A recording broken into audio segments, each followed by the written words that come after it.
Hi, I'm Chris. And I'm Patrick. And this is our 11th hour.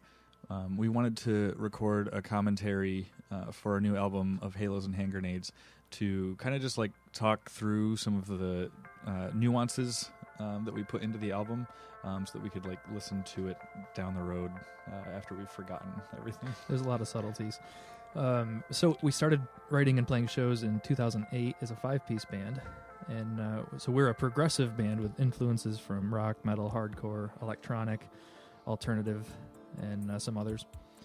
The album is divided into 2 equal 30-minute sections, and each main character gets about half the album. It's also divided into 3 equal 20-minute sections, where the songs are transitioning smoothly within those sections.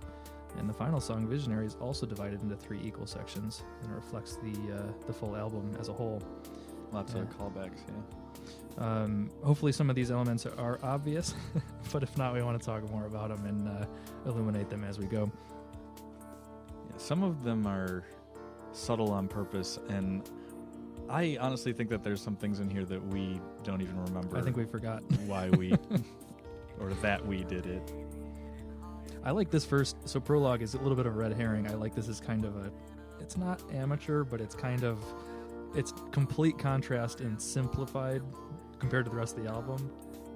Yeah, I always wanted to... And then it hits you here that this is actually heavy. I always wanted to have the Prologue play on like the PA of a live show, but we were never like important enough, I guess, to like convince a sound guy to do that. It was a little too much work after So set up and yeah, and I don't blame him. The previous band tore But down. So we always started shows here on Vision with the acoustic, and I actually love that a lot too. Like we have the acoustic guitar.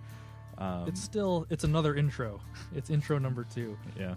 I love one of my favorite parts of this intro is that the bass drum and the bass guitar are not perfectly aligned. Right here, you'll hear the bass drum and the bass guitar kind of separated a little bit, but the bass drum, even over the odd time, doesn't change, even though the bass guitar does. So even right into that heavy part, the bass drum stays the same.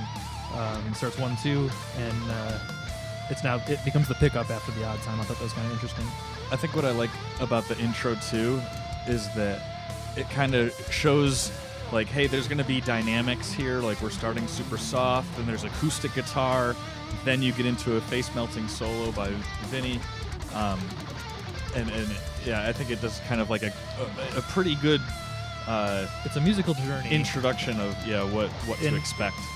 What's great about that too is speaking of the musical journey, the whole album is a journey, but we also have smaller segments of something that actually goes places. It's not just the same thing over and over and over again. It evolves across the songs have a story, and the whole album itself, musically and literally with the characters. I think this intro also, when we played live, kind of did the best that we could to draw a crowd to be like, hey, this band is interesting. It kind of grabs your attention because maybe you don't expect this. And oh man, I love that the drums reflect the guitar solo at certain points throughout that. And there's like 3 specific spots where they're kind of in unison, and it's really cool. On the composition side, I'm a big fan of adding a beat into an existing meter. So in this case, we were doing 4/4, 4/4, 4/4, and then a bar of 5/4. And you'll hear some more of that regularly throughout them, as well as just once, and then. Well, I love too in the intro. I mean, Vision is it becomes you get used to it, so it becomes less obvious. It kind of just flows with the song, and that song is one of the most fun songs to play, to just jam out to. Yeah, I think like the best mixed meter. Like sometimes mixed meter songs that bands write are really good because it's so obvious that they're just all screwy and mentally. But I think some of my favorites are when it's fluid and it's you don't necessarily notice. It's like the song. You go where the music wants to go, and sometimes the music wants to go there. This song got its name changed literally a week before we submitted the album to mastering. Originally it was called Breakthrough. It had completely different lyrics in the chorus. And matter of fact, the snare drum, I love, so the snare drum placements in this song, we're going to hear it again in Falling For You, and a few others, they reflect the lyrics, and I try to highlight some of the ups and downs of the lyrics within the drum part, but the snare drum especially, but then we scrapped those lyrics and wrote new ones. So now the snare drum is just interesting in the placement, and that also reflects the name change. This is one of our very first songs, too. Yeah, I think this was the very first song I ever wrote. I remember just recording a scratch track, and then, God, the quality was so terrible.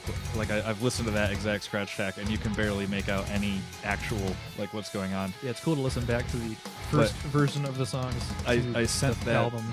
I sent that track to Josh, and then he came back with the lyrics on top of it. It was like the first time that I actually heard like lyrics written to a song that I wrote. And he did a great job. He's phenomenal at writing lyrics. So that was really cool to hear. And a lot of times you hear cringy lyrics and it takes you out of the music. But these, they did the opposite. They kind of pulled you in. His a lot of like syncopation in his lyrics too. Speaking of lyrics, I like that the verse in this song has no lyrics. That's kind of interesting, too. Oh, the second verse, yeah. Yeah, this got turned into a very much ambient kind of track. And I think that, obviously, right here, too, like, a lot of the bridges is where we get a little experimental with some electronic, I love the electronic here. Atmospheric kind of sounds. And then we take everything away.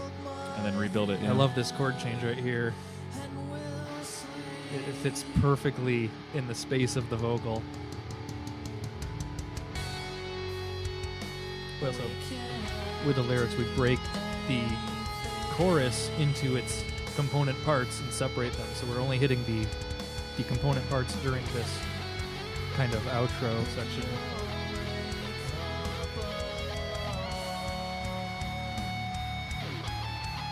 We're also starting to add in some of the callback lyrics, so the idea of take my hand, we'll call that back in Visionary at the end. So again, here we're going to hear the songs transition into one another. So the first 20 minutes of the album, all the songs are connected. Same thing with the second 20 minutes, and then again for the last 20 minutes, all the songs transition smoothly together. They kind of keep the flow of the album going. Different style. Again, this song used to be after the intro, this used to be the first song we play. Right. Thus the beginning. Do you want to explain the beginning? We wrote this intro specifically to introduce ourselves. So like this gap here is when we say, we take a long break and say, hi, this is our 11th hour. But I remember just starting from a blank slate on this track and knowing, okay, we need a show starter to introduce ourselves. This is before any of like the Breakthrough had already been written, but Vision and stuff had not been, and so we wrote this. We knew we wanted a big drum solo intro, we wanted a big guitar solo, and we wanted a space in there to introduce ourselves, and this is kind of what came up. I think this one was originally called Bleed Me Dry. We tried to avoid some of what we thought were maybe cringy. We pulled the ripcord on a couple.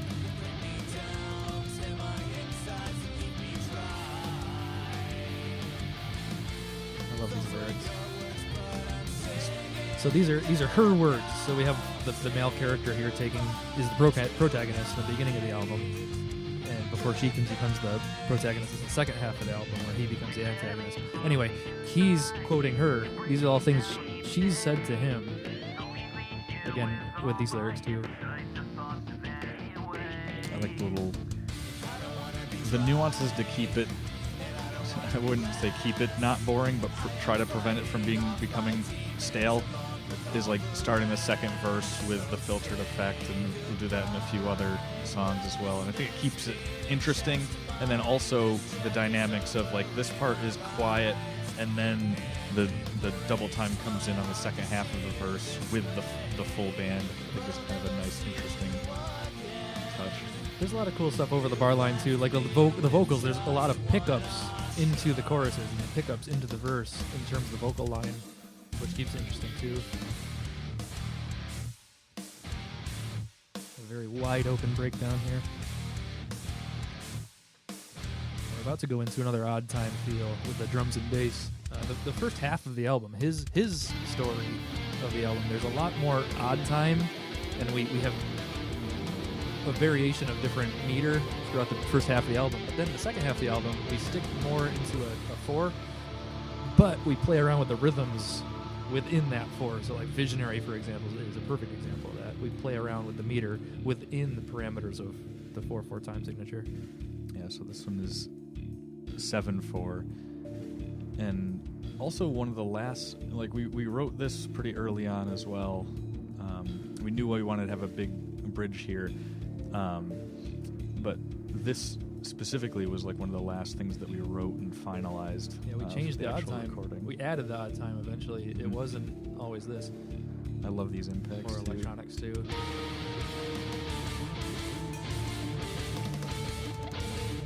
And drums behind them. I love that metric modulation of the drums, the duple to triple toward the end. And the bass finishes the phrase, and then it goes into the lead part. And this is like one of my favorite riffs that I wrote for the guitar part here. I have a feeling I'm going to say that this is like one of my favorite riffs several times this album. There's a lot of stuff I love just listening to guitar, because when I listen to the album, I listen to the drums primarily. I have to make myself not do that. But when I don't do that, there's some cool guitar stuff. Like we have A and B melodies. We have melody, counter, melody. Or there's counter motion with the rhythm guitar versus the lead guitar. And I think it's super interesting. If you can listen deeper into the album, I think you can hear that. And it's another subtlety that I don't think is going to be super obvious unless you're actually listening for it. Because some of it's not at the forefront. It's not spotlighted. Yeah, I think some of my favorite albums, and I think this is true for a lot of albums, but my favorite albums are the ones where you can listen to it a bunch of times and hear something different each time. It may be biased to say that progressive music does that more than others, but I think that a lot of good albums have that kind of thing, and I think that was something that we were trying to shoot for. We end the song differently. Yeah, that's the only one we do that on. And I like that when you play songs as a band, or you're writing songs and you get to the end, I mean, a lot of times you just hear like the drummer just crash cymbal, roll on the cymbals, and then either hit the floor tom on a flam or another crash downbeat. But we've just listened to 2 songs in a row where we don't have crash cymbals on the downbeat. We're trying to be different deliberately, and I think it works on those 2 songs specifically. And this intro is one that we played on acoustic guitar at shows, and back then we had lyrics on the intro, but since then we kind of shifted a lot of the lyrics around to move them into more appropriate places, so we get like a bigger build up in the intro.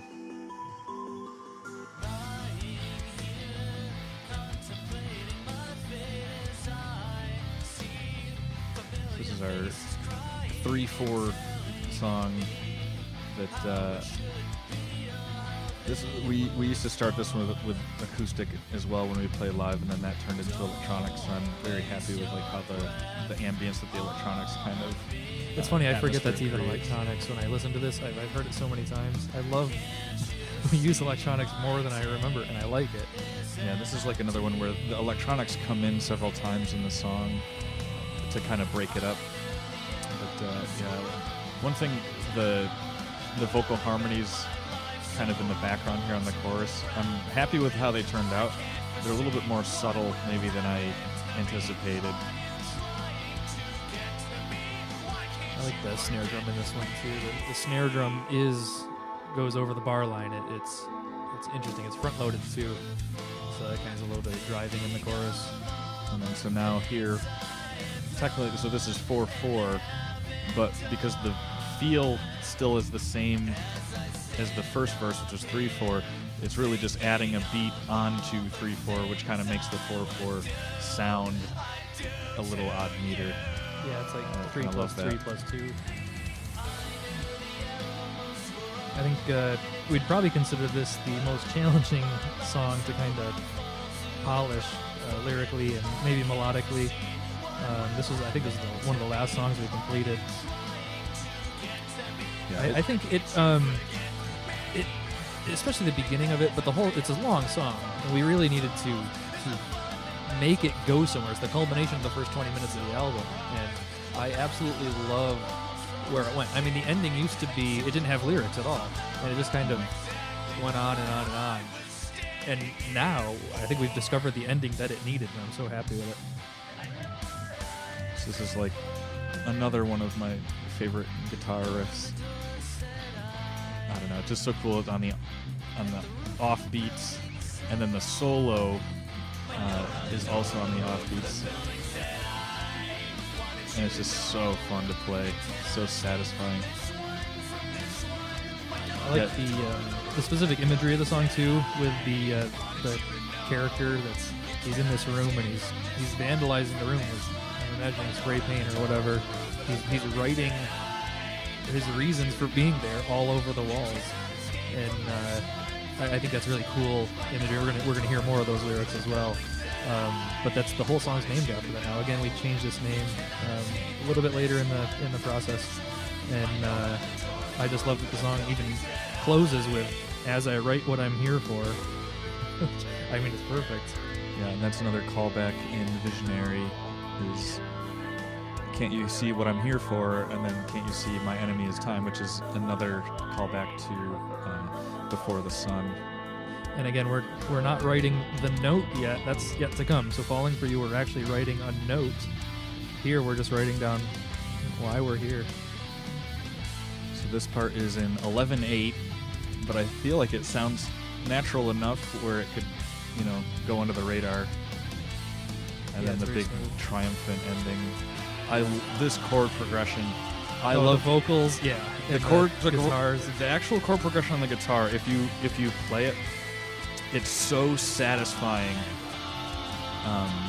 Going from A minor to F, up to the C with a suspension, then to C major.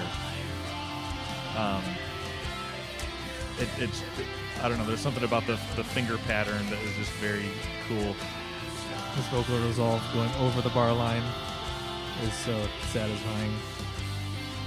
And then this ending, which is, I find it challenging to play because it's a stretch of the index and pinky finger on guitar, but maybe other guitarists wouldn't have as much of a challenge with it. I like the first, up till now, this is the first 20 minutes section, closing now. All of the songs have become progressively longer. This is the longest song so far. Yeah, this song was probably one of the last ones that I was satisfied with before we were done. Like, the whole time, it just felt like it was missing something. It was one of the last ones we finished. The entire time. And then we finally figured some things out, and then it became one of my favorites as well. We put some temporary lyrics in to try to give ourselves some ideas. Yeah, try that second verse, even though it was straight 4, it was very difficult to come up with like a syncopation for the lyrics. So I was just like saying movie quotes, and then we reworked it to be actually relevant to our story. But it actually worked. I find writing lyrics to be so challenging. It's the hardest part.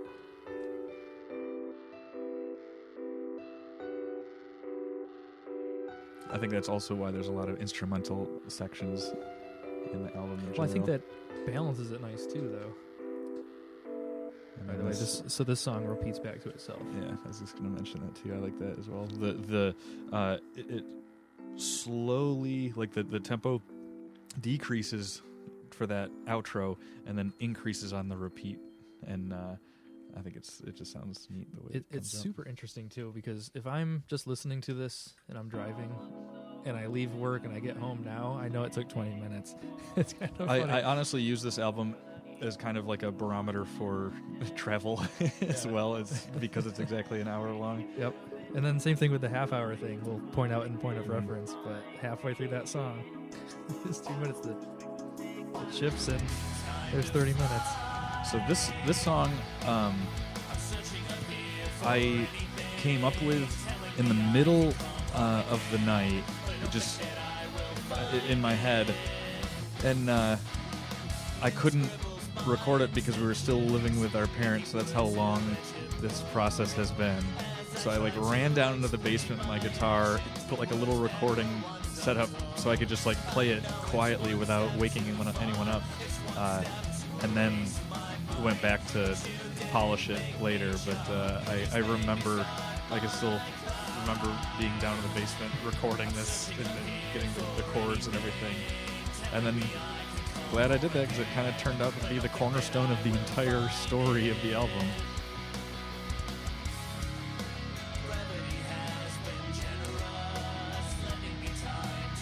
A few of the songs we wrote to be, and I wonder if I'd be curious what other progressive bands, maybe other hard rock bands in general, but we wrote a few of these, including this one, to be more radio friendly, so we call these like our radio songs. These are like for the normal people that want to listen to it and aren't like super into proggy stuff. I'm sure other bands do that as well, to like try to get people into the sound.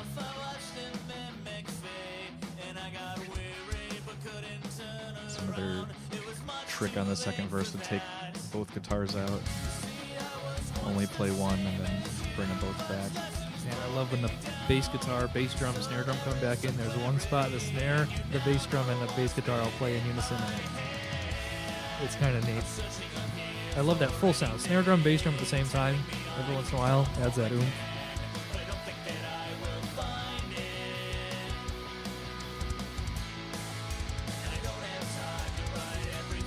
There's another song that the snare drum, we heard it in the first verse. It enhances the lyrics. And I don't think we come back to that because we changed the second verse to fit our needs for the music, kind of where we were going with it. Change things up a little bit, but it's a cool touch. I like doing that. It partly, I mean, you don't, as a drummer, you don't want to write the same drum part or even similar drum parts over and over again or throughout the album. So listen to the lyrics and highlighting some of the maybe even the accentuations in the vocal line. It kind of creates some inspiration for how the drum part should be. You're not laying down a drum part and letting everyone build on top of it. You're actually evolving the drum part to be musical with the band. Man, when I had monitors on the stage, I had a lot of vocal in them. That really helped the feel. This guitar solo is... I only rewrote it a few times, and it's not like technically or physically challenging, but I do like how it turned out. It's really fun to play. It's got like the three kind of sections of it, and it leads right back into the chorus. I think is kind of a interesting touch. I like playing the drum part behind that solo too. Is exciting. I like the third part where it's just cymbals off the beat. This outro, I also love how the bass goes high while we finish up. You know, the guitarist kind of hold over, and then when the bass hits on the root note, then we start the next song. And this riff here is just something we'd always like finish playing Falling For You, and then because my hand was there, I like just played like this as an intro. It wasn't a song yet, and I would just kind of play it, and then I'd fizzle myself out, and then eventually I was like, what if we turn that into a song? So like this song itself wasn't written until it was 2011, yeah, October 2011. So after we like sort of went on hiatus or broke up or whatever you want to think of it as, this one and the next one we've never played live. It was just studio songs. Interesting you say that, because we did take the second half of this song, which is the drum solo section, out of a song that we did play live. This drum solo verbatim is what we played live, and we got through half of this song, and didn't know what to do. Hey, why don't we just throw that drum solo back in, and it fit perfectly. It culminated perfectly, and I think it's very fitting. This is, if I had to pick a favorite song, man, that'd be so hard to do, but this would be up there. It's one of the best songs in the album, I think. The style I was going for was very much like old school, brand new, where it was like, I hope everything bad happens to you, kind of sentiment, and it's written maybe a little less progressive and more kind of like on the punk rock side of things, with still the odd meter, but that's one of the coolest parts too. Everybody cuts out except for the intro guitar again. Yeah, and it was straight 3/4 until that gap, and then that clean guitar plays the 4/4 added beat by itself. I love the linear drumming section. There's not much. I don't do linear patterns anywhere else in the album. I think that's just basically here. It's not exactly linear, but it's very close. A lot of tom work. That over and over again lyric is kind of one of the other motifs that we're kind of the lyrics in the song. It's very cool because when we're talking about all these things I'm going to do to you, you can interpret that as he's directly telling it to her, or he's thinking back to what she told him. Because I mean, this album you could be interpreted in several different ways. Yeah, that's my thought on the story is that I want people to interpret it in any way that they think, including it was all a dream, including did that guy ever even exist, or including that it's very literal. Sure. Here do we begin the drum solo from the old song. Yeah, as we wrote new music and cut other songs, we never cut a song entirely. We'd always try to see if we could salvage certain parts, and it kind of worked out because I like this heavy part at the end of the I love this. rest of the song, and then it plugs right into the next transition as well. There's meter changes in here. I love so the drum solo itself. I like that it takes you away from the meter and then it puts you back on. It's pretty subtle, but it's kind of effective. It's kind of interesting, and then obviously back in unison with the guitars as it closes out. This is literally the ending of the old song.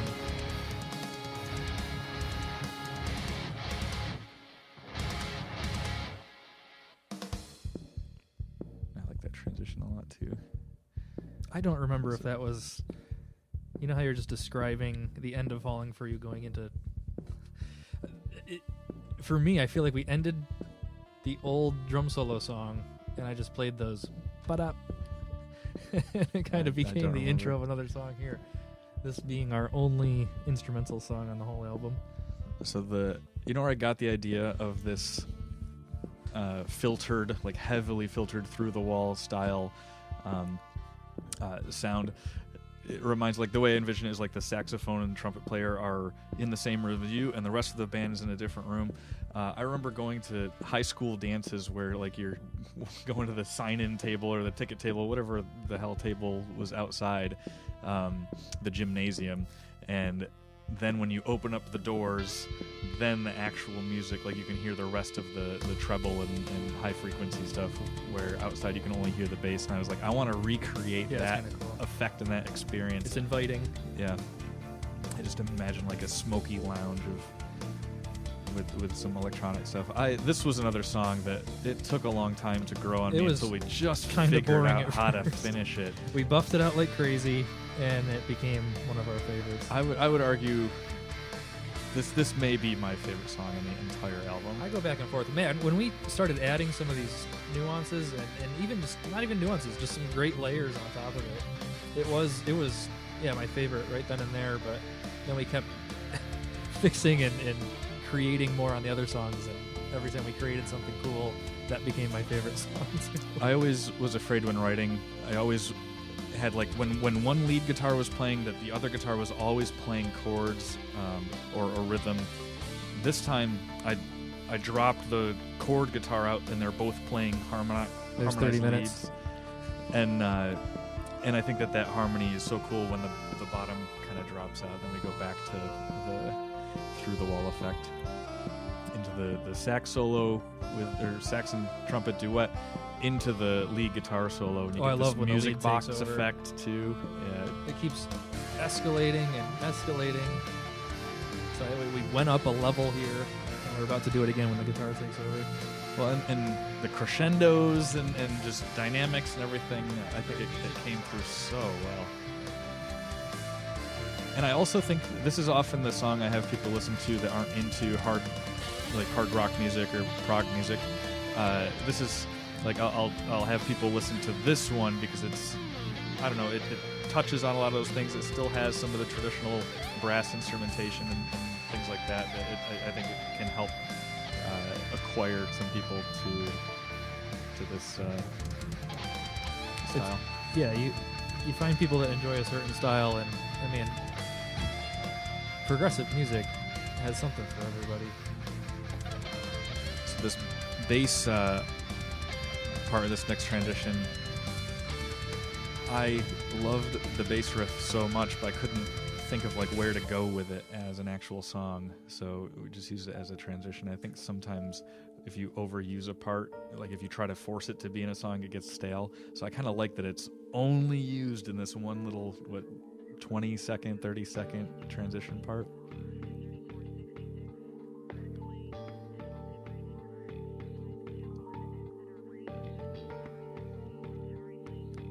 And this is possibly one of my favorite transitions, going up from the D to E.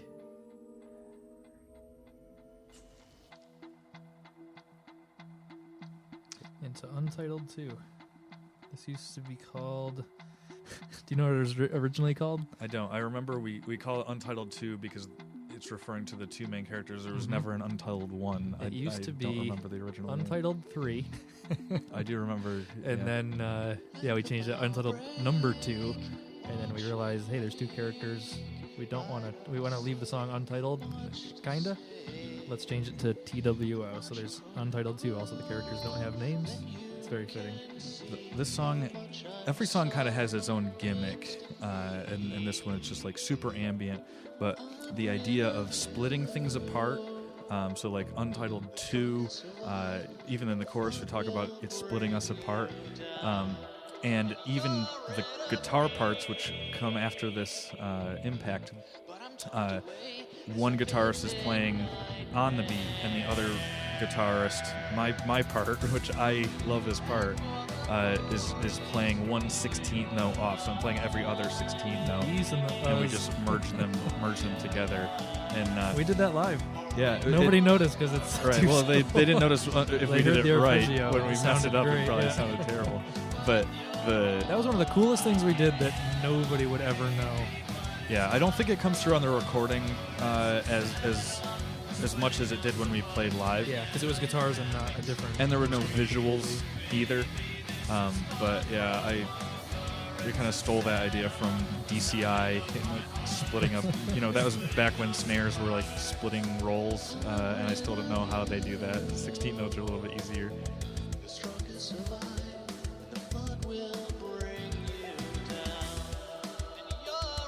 I like this drum part a lot too. Yeah, just I was just gonna say, I straight, like but the it's kind of open roll on the hi hat, very subtle on the downbeats, beginnings of the choruses, and even the lyrics. I like the very first lyric, "Let the bow break." It fits the theme of water, but also fits the theme of falling, depending on which word you hear. Yeah, and then the idea of like time. So you got the clock literally going, which after a while I stopped even hearing that, listening to the song so much. But the ticking clock and the idea of that it's kind of like the ambulance siren, and here we've got like we do a lot of those sirens, which is effective each time. It's kind of cool. But they're not always just siren.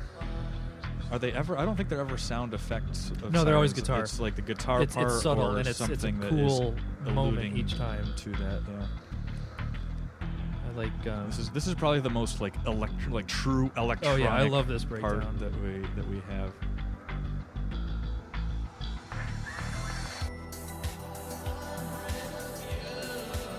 God, getting the vocals on this was, recording wise, was one of the biggest challenges of the album. It's so hard to like get the ambient reverb and echo right without it sinking too far into the mix. I don't necessarily know if I did a great job of it, but it was very challenging. The snare drum on this song, I put it on the beat, except for the third one is a 16th note off. So it pushes forward, it leans forward, but it's also a little bit uncomfortable too, I think is what I was going for. Speaking about like different. Uncomfortable, this sort of like tension at the end where all of the instruments are staying on that E, but a couple of them are climbing, so it's creating kind of like a tense effect, and I love that. It's like subtle, but I feel like it works pretty well.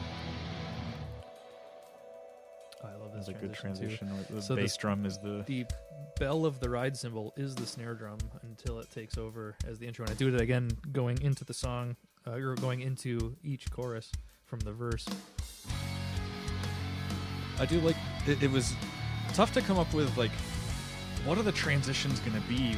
We knew we wanted to have all these transitions. I've loved the idea of transitions ever since. Do you remember the Quincy Jones album with Birdland on it when he's like, "That's how music should sound"? Yep. And it goes right into Birdland. I've wanted to do an album full of transitions ever since I heard that, when however old we were. Yep.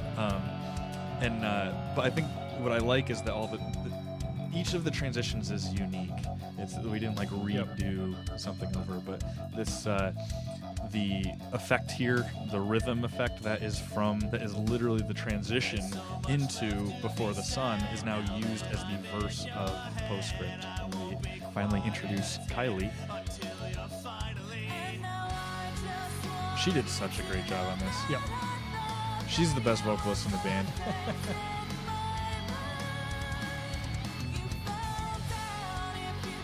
So I like how we set up her lyrics here to be the counterpoint the second time we get to here, but we'll notice that the lyrics fall down, align perfectly.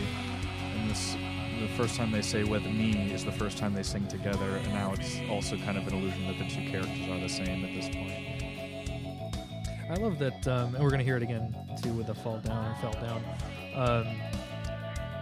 I like that she's singing it, according to the lyrics, she's singing it figuratively, and he's singing it very literally. I think that's so interesting. I also think it's cool, like the first verse is the guy saying, "I can see you." The second verse, she's saying, "I can see you." And then they sing at the same time. This is like, this idea, I love in Les Mis when Javert and Jean Valjean sing the confrontation song together.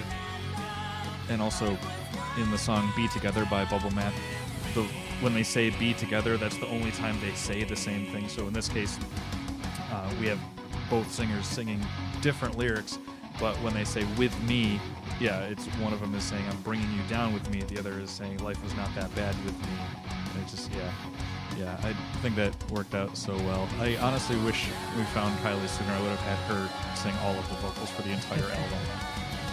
I love this, the breakdown. I want to point out something really subtle that you can't hear. You can only see at a live show, but my remote hat on my left foot is playing with the lead guitar on the ostinato, while the bass drum plays with the bass guitar. I absolutely love. That's my favorite breakdown on the whole thing.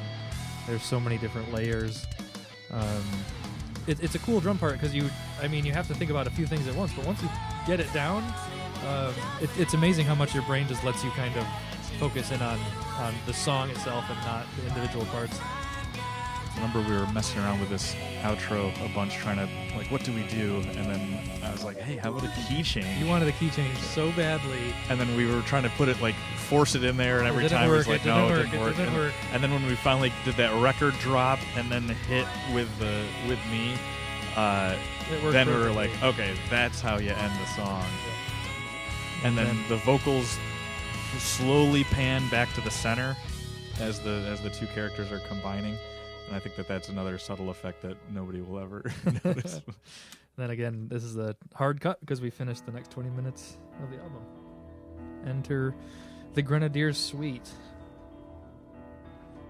Yeah, so this was originally going to be like one 15-minute long track, and we were going to have like prologue as the track 0. So originally we were going to have 11 tracks on the album, but then I totally forgot about that. we broke it into like the 14 because I think I like the idea of having the suite each as their own track.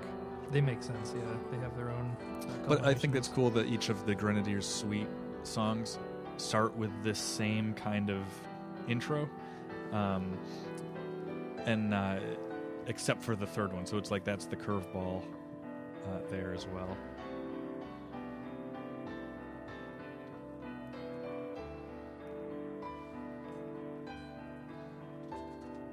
It took us a while to figure out what to do with this intro too before we decided on piano basically alone.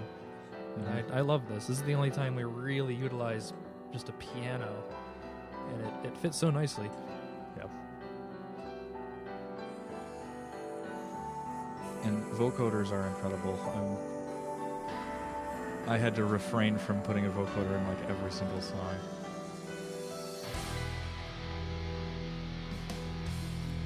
And then the inspiration here was sort of like Coheed and Cambria's Time Consumer, where you got both guitarists relatively clean playing at the same time, like so it's like dual leads and melodies going on at the same time. And then what we are doing is we're switching that several times.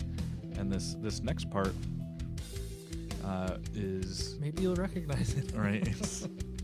This one isn't over again, except this time it's in straight time, so there's no odd meter, even though it's playing the same part. And I think that's one of those, like, one of It's the a many magic things trick. that will How do we probably do it, just, folks? will never be noticed except by us. Yeah. But it's just fun.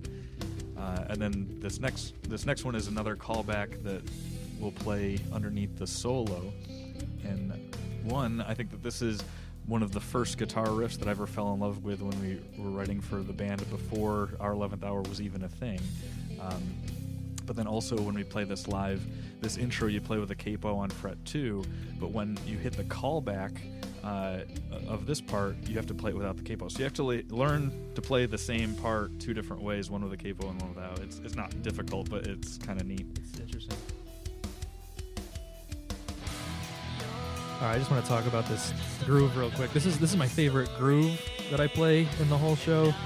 It's got 6 different layers, 6 different things coming across, especially with the ride, the bow and the bell, but even the left-hand remote hat's getting in there too. And then right into this groove. I love the way this groove, the texture between the bell of the ride and the hi-hat, mostly playing together. But at the end of each measure, it's exactly the opposite of each other. Man, that's such a great transition and a fun moment to play too. And then I like the vocals of, instead of, it leads in with "You Are Not" and then a little delay, and then "Forgiven" instead of "Alone," which is like kind of on the nose, and I feel stupid like pointing that out because it's so obvious, but I kind of like that as a curveball too.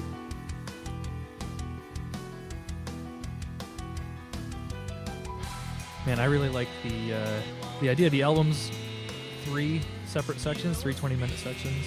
The Grenadier Suite, also 3 separate sections. And then we'll hear in Visionary that's kind of got 3 sections as well. But that's super interesting too.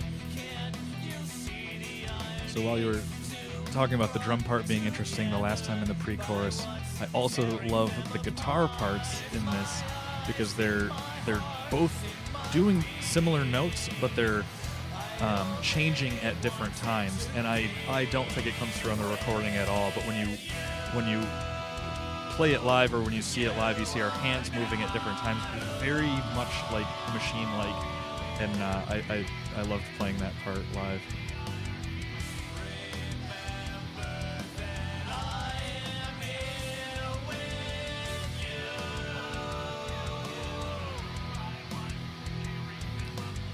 I fell in love with doing like gang vocals like this.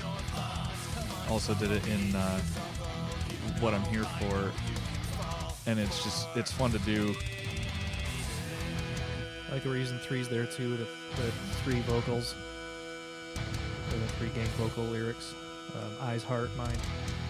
And we call back to that again in Visionary. long, drawn-out, extended vocal. Yeah.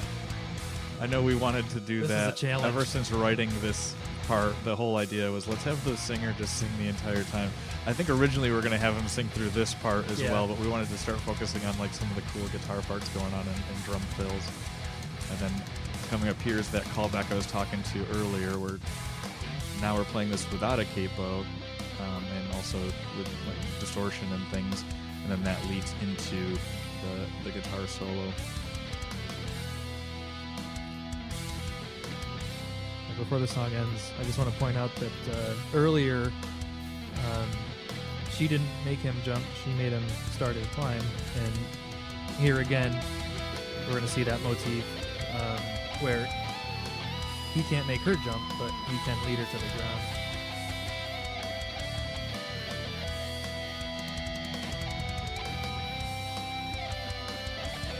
I do like this drum part a lot too, I forgot about this one.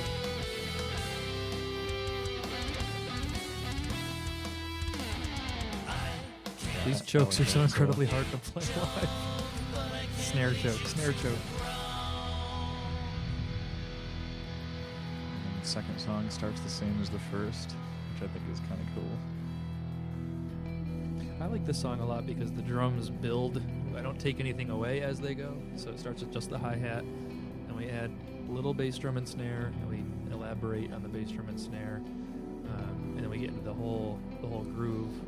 But the best part, in my opinion, is that there's a ride cymbal bell that we're going to hear start on the end of 4 that is there the entire song, even during the big fill sections, and as it climaxes toward the end, the bell of the ride doesn't go away. And the guitars kind of do something similar too, where they just continue to build in a similar vein. Nothing is necessarily removed; it's just added to and building. Like this is always meant to be like a build-up song where it's just one part over and over and over and over, and then kind of climaxes with a dual guitar solo, even a little bass solo in there too.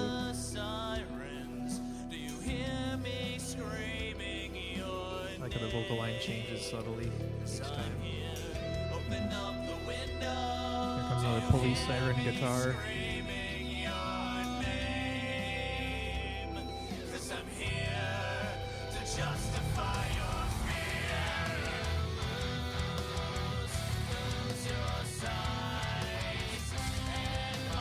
I miss playing this one live. This is another fun one live. When we did it live, we didn't have like a set amount of time that we were doing the intros because we didn't have lyrics like that throughout.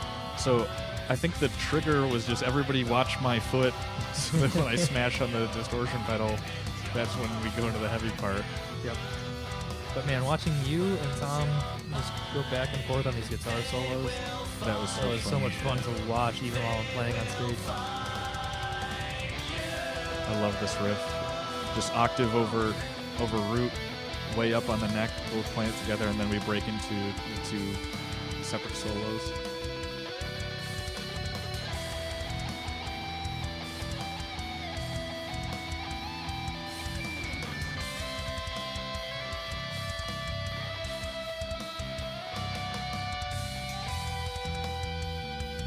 I think when we did this live, we always extended this so Tom could riff. Yeah, a little bit. Little bass section there too.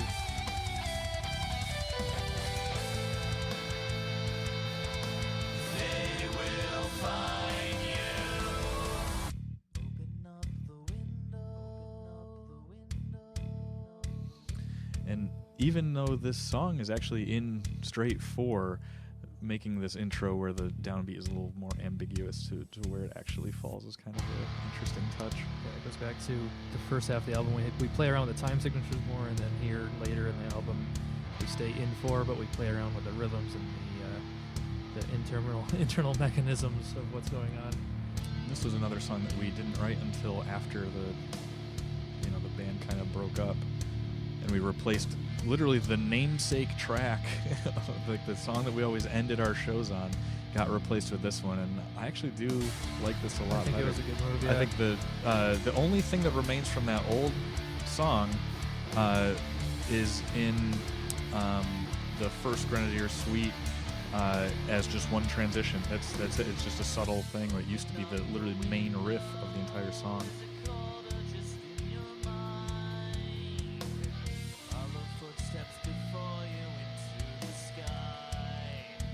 love when the bass picks up here. It just gets going.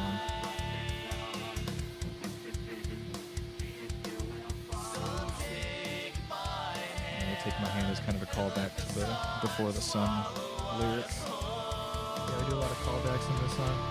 And then the chorus is just instrumental. I think the cool part of this song really is the triplet on beat 2. Yeah, I think that makes it. It's the metric modulation, but it happens on beat 2 with a quarter note triplet. It goes over beat 3, which if you're a classic musician, you're not supposed to do. But man, it really makes this song very interesting. I think there's chord changes in there too, which I don't do, but obviously changes the way you hear it too. And then the second verse has the same vocal effect, but the underneath it is kind of the breakdown, so it's not the same rhythmic part as the verse 1. Then we jam out on the chorus for a bit longer.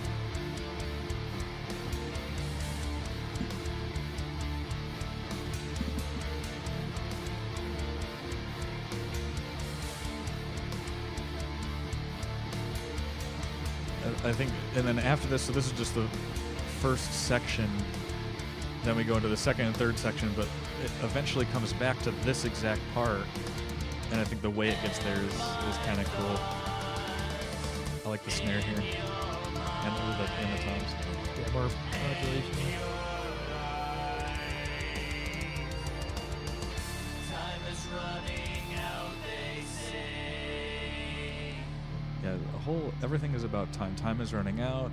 My enemy is time. Our enemy is time. The band name. The song name.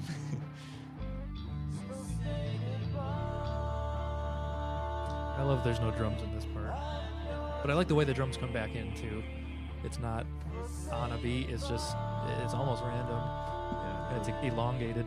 the bass guitar is kind of cool because it's traveling around just a little bit. I love when the bass drum and the bass guitar aren't glued together. They're two separate instruments for a reason. And a tempo shift. I like the lyrics are very interesting too because he's trying to kind of decide what to say, and it's not a perfect script for him in her head. He's struggling to figure it out as the song progresses.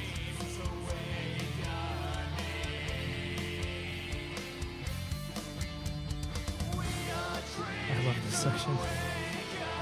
The count up section, I guess. Each impact is one hit, and then it becomes 2, 3, 4, 5. I feel like there's a few parts I feel like other bands would be like, hey, you play half the notes, I'll play the other half, we'll put them together, or like let's do a count up where we'll hit 1 time and then 2 times and then 3 times and 4 times, and I think we just didn't say no to those ideas. We just did It's them. kind of like how math rock or math metal is created, and there's sections of that here. I do think it's really cool when you're playing like this, to where it's actually trickier to play than you think. More siren guitars. And this originally was going to be Retardando like into this section. our big Opeth style repeated ending, and then it sort of ended up getting a little bit away from that because we're adding a lot of vocals and things. I don't think anyone can truly pull it off that is not Opeth, but I think I like how it turned out. I like when the vocals come in and the lead the guitar. tension in the melody here and the chord structure it's such a great way. I mean, it feels we're ending our journey. We're ending the album, and yet there's still one more song after this. Yeah, and It's really interesting. the chord structure is kind of cool because you go into the A sharp, you hit the A sharp 2 different ways in the same phrase, and one just the second time, like right there, sounds a little bit more final than the other. Also using What I'm Here For, My Enemy Is Time, It's Time, and then finally Let the Sun Swallow Us Whole, all callbacks to other songs, and some of them are several referential into this song. And I love the guitars here. Yeah, this just has such a good sense of finality, in my opinion.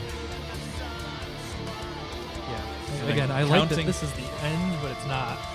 It feels like the end, but there's still another song. Where can it go from here? This is the end of the album. It's the end of our journey. And counting these in silence. It's tricky. Because you could just play the chorus over it and everything lines up, but when you dissect it down like that, there's you have to trick yourself into playing it right. The gaps are longer than you think. I love that bass note, just ending on a bass note by itself. Yeah, so epilogue, this one I remember writing in college in our dorm, and it was kind of like when I discovered looper pedals, and I played each of these parts and then looped them, and then that was just the whole song. And I loved the chord progression so much, and just leaving strings open. And then it just kind of flowed. Like sometimes you write songs and it's a challenge. This one just like flowed together. So I wish I could write more songs like this that would just like write themselves. The song has the best lyrics in my opinion. Close your eyes again, you'll see me. Followed later by although I close my eyes, I know that I saw you. It's really cool the way that it works, and with the story too, because this isn't. So if you really think about it, I guess is the way I interpret it, is that this song is, we went back in time a little bit. So this song takes place at the same time as the previous song, and I think that's really interesting perspective. You have a very intense song, and then you go back and now we have the same events and a little more laid back song with tension, but it's much more laid back.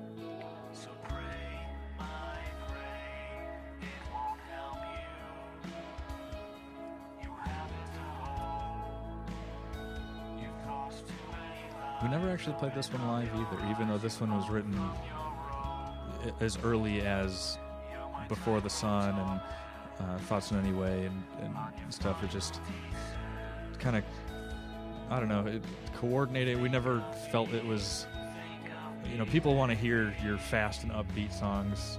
It's not until you're world famous that people even care about your slow stuff. But We played this though together. we It's have not played live. it, yeah, just not on stage. And then, originally was not planning on having Kylie featured on this one again, but I think just adding her to this was one of the best decisions as far as the song goes. She did such a good job, and the vocal wash of it all comes over. The and then- screaming is subtle, but it's there. She screams in the other song too. Postscript.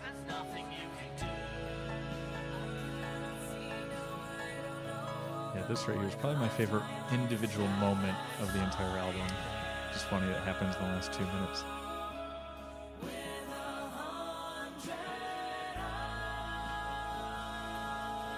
Great chord structure. Yeah, It all goes away except for the way his that voice chord- fades, everything else is a hard cut. The inspiration behind that like chord itself is, you ever watch like a really good organist where it's like they can just, organ's the only instrument that you could get away with just hitting every single key on the keyboard and it sounds cool. So I kind of like tried to make that tense a lot of moment with and like nothing's like out of key, but the conflicting kind of chords, like the seconds and things like that. I think it worked it's out tight really chord well. structure, yeah.